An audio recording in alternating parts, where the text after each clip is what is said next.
What drives Michigan? Is it the cars or is it the people? Well, this is a show about interesting people and interesting cars. Today we're going to drive with Ann Parsons.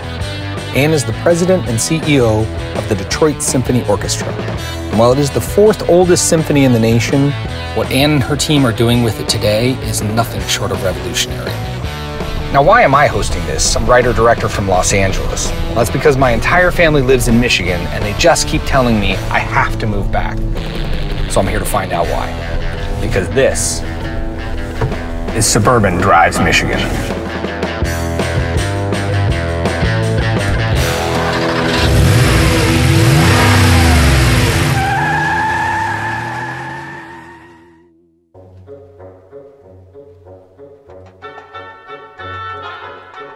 I'm picking Ann up in the 2018 Ford Explorer Platinum. Why Platinum? Because of the sound. Not the engine, the speakers.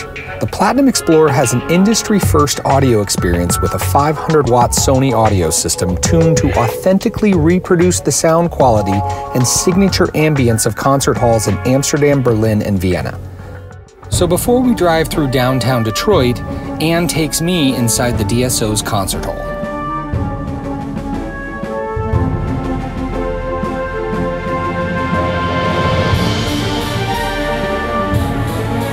So the wood itself is part of the sound. So it's not only the kind, but... And look around you. Just look up. This is all the instrument. This is an instrument that we're playing in. Right. And it happens to be beautiful. Concert hall is an instrument. It's the acoustic property that makes it so special. Like just the ceiling. And it's perfect. Alone. And then add to that these amazing musicians.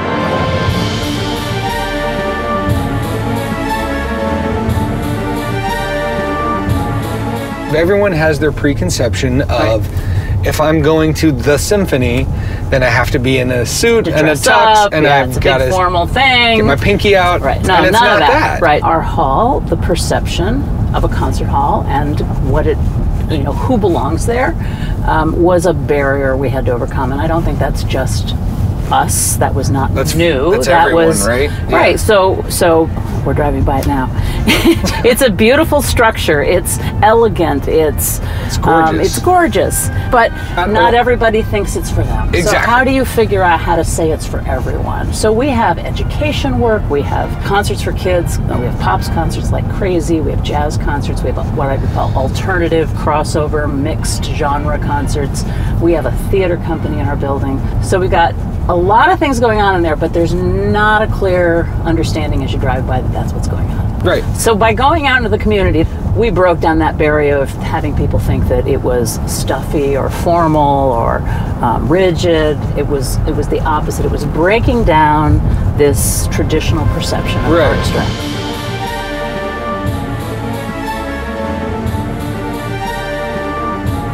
I was trying to come up with something fun and funny we could do. You know how there's carpool karaoke? Have you ever seen that on James? I can tell you're not really pleased. So we're a much smaller show than that, so we don't have a giant budget. Do you know what royalty-free music is? It's music that you can use. Like it's almost all classical music is now the publishing has gone out. Nice.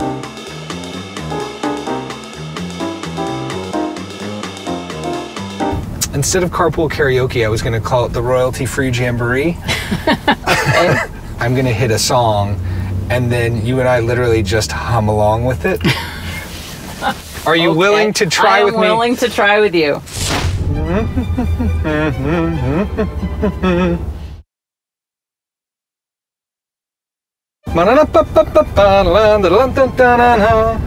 Wow. Okay. Oh, that's Mozart,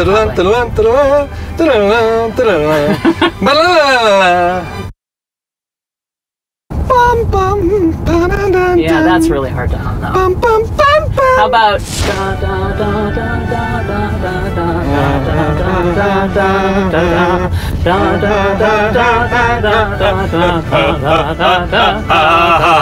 We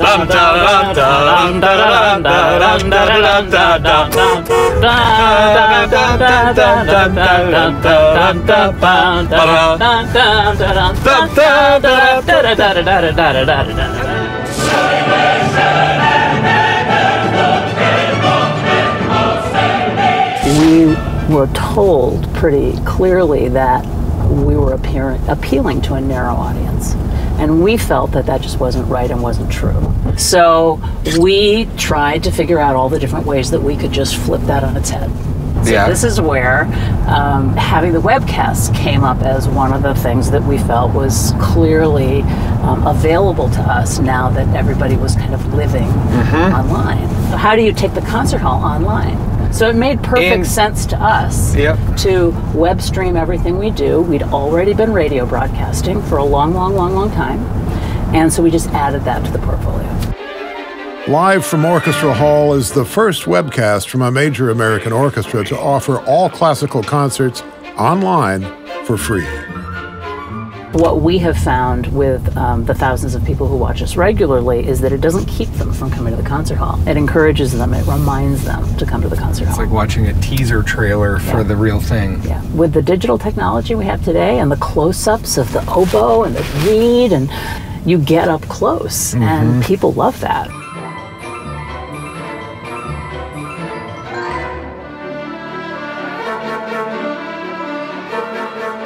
Musical experiences, outstanding musical experiences, is part of our mission. Experiences is an interesting word to use with it. What do we do to send the message that you can have a great experience there? And it's true, I still see parents telling their kids to shush and telling them not to wave their arms and conduct while the music's going. And I want to say, no. Let your kids conduct. And I get you don't want to disturb the person next to you. Sure. But I want people to have a great experience, and it has to be personal to them.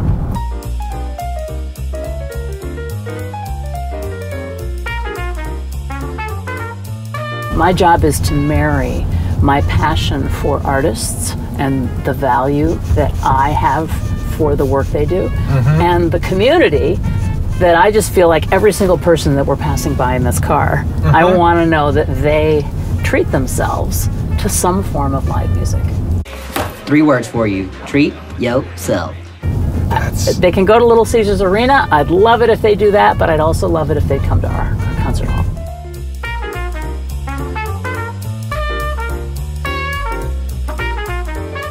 The combination of deploying the musicians individually out into the community, collectively as an orchestra in these series, and then web streaming the concert hall. This has been the formula. Now, what happens when somebody goes, exactly what's the winner? So if somebody wants to duplicate it and they want to know what the secret sauce is, I can't tell them. Yep. But a formula now. The combination of everything we've done has led to people feeling very, very differently about us. Our support has grown.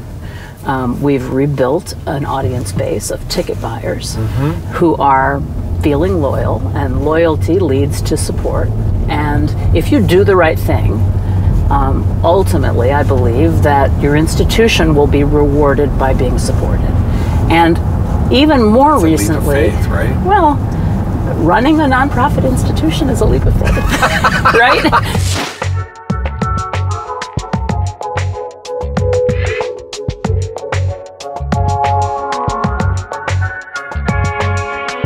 Dun dun dun dun dun dun dun dun dun. Dun dun dun dun dun dun dun dun dun dum da da da da da da da da da da.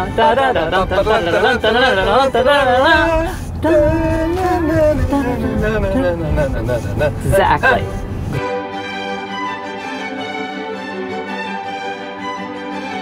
What was your first car? In my life, my very first car was a Honda Accord. This is the first car I bought myself. The first car I inherited was a station wagon. Oh no. And I don't know whose station wagon it was. I don't know, I'm so sorry. Did it have the wood siding? Yes, or no? it did. Yes, it did. I grew up in a yellow with wood siding with that back door that opened all the way across. And they safely let us kids No seatbelts sit in the back. I drove from Oregon, where my family lived, to Massachusetts for 2 years, back and forth in that station wagon. Got to see the country and got to have a car at school. What's your dream car, if you could have any car in the world? Well, I never got to ride around in a Morgan. Morgan. I love it. What are you driving right now? An Escape. An Escape. Yes. The big question is, what do you think drives Michigan? Well, Michigan is a big state, so I don't know if we could start with Detroit. Sure. I do think that innovation and creativity and engineering in the broadest sense of that word. When you think about engineering, how do you engineer your life? How do you how do you get from A to B?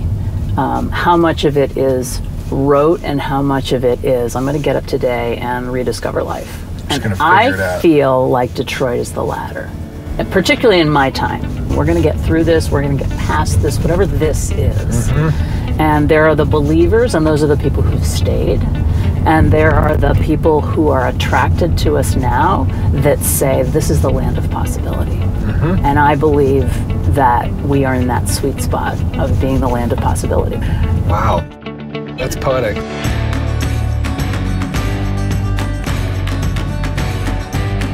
Suburban Drives Michigan is brought to you by the Suburban Collection, representing 37 different automotive brands in over 50 locations throughout Michigan. From your first car to your dream car and everything in between, the Suburban Collection. Thanks for watching. Please hit subscribe, but even more than that, I need to know in the comments section down below who you think drives Michigan. It could be your mom, your dad, your high school coach, the fireman who saved a kitten, or even somebody famous, like, I don't know, what, are you from Michigan?